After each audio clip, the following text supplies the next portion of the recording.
Karen Curitin, and I help people with chronic illness and chronic stress to recover by retraining the brain and nervous system towards joy and safety. In this video, I'm going to be addressing how chronic illness as a trauma in and of itself can impair your healing on a physical level.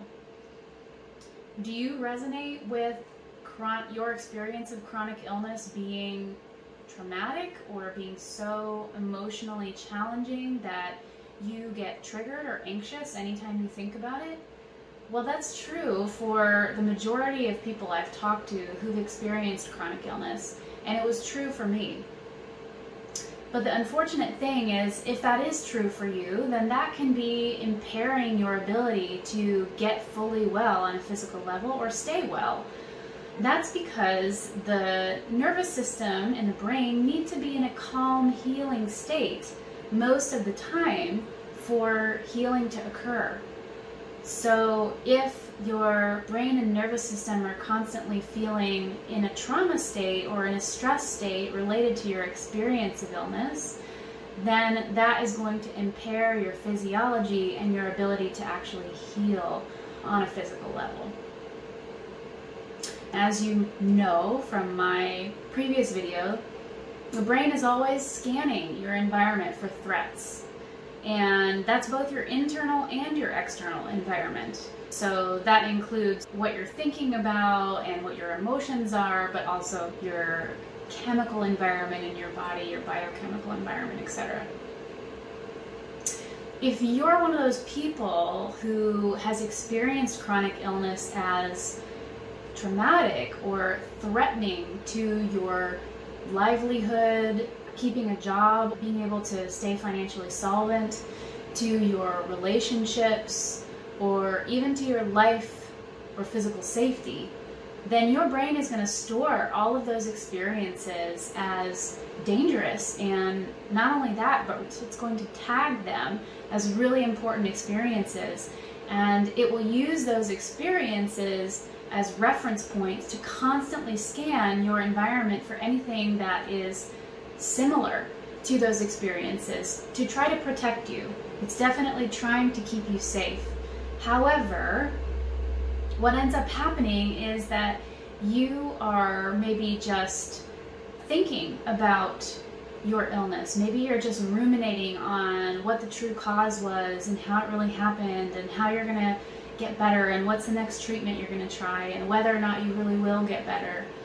Or maybe you are taking in some media about your illness, listening to a podcast or reading somebody's Instagram post about the illness, or listening to somebody else's story about the illness that you're experiencing, that they're also experiencing.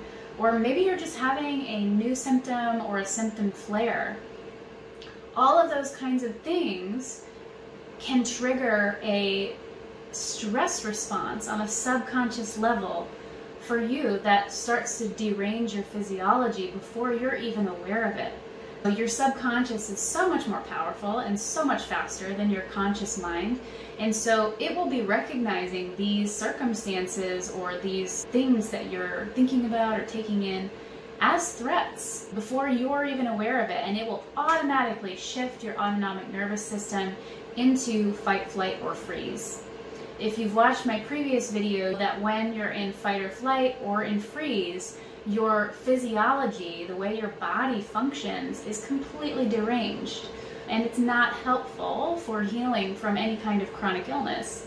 So things are shut down, like digestion and detoxification, and other things are imbalanced, like the immune system and the hormonal system. But all of those features are the very same things that contribute to what people with chronic illness are dealing with, which is typically things like chronic infections, overload of toxins that they're struggling to detoxify, all kinds of hormonal imbalances, digestion being dysfunctional. All of those things are really, really common. So this is why it's incredibly important that you address your brain and nervous system and whatever is standing in the way of them being in a calm, healing state most of the time. From my experience, a big piece of that for many people with chronic illness is to address their trauma with the illness itself. And it was a big shift for me that really helped me tremendously when I did that for myself. And I've seen huge shifts in my clients as well that have worked with me on that. So if this sounds like you and you know you need help with this, please consider making a discovery call. I'd love to talk with you about how we can really address this and free you from that chronic cycle of being in fight, fight, or freeze when you are actually safe in the moment. To book a discovery call, you can just go to my website, to the contact page. It's linked below, and there you'll see a link for the free discovery call. Well, thank you so much for listening, and if you want more videos like this, educational videos about brain and nervous system retraining, neuroplasticity, etc., then subscribe to my channel or subscribe to my newsletter so you get notification when the next one comes out.